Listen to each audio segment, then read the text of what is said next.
সিলেটের মালাই চা। এটা মালাই চা বানাতে সে অনেকগুলো আইটেম ব্যবহার করে, আপনি দেখলে অবাক হয়ে যাবেন। 1 কাপ চার মধ্যে চিরা, বাদামের কুচি, নারিকেলের কুচি, খেজুরের গুড়, লবণ, চিনি, পাউডার দুধ, কনডেন্স মিল্ক, মাল্টা, তেঁতুল, যে যা চায় সেভাবে সে মালাই চা বানিয়ে দেয়। অপূর্ব স্বাদ সেই মালাই চা।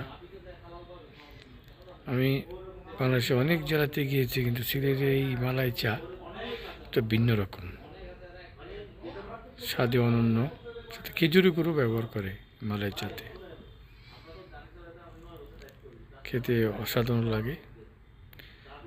ধন্যবাদ সবাইকে।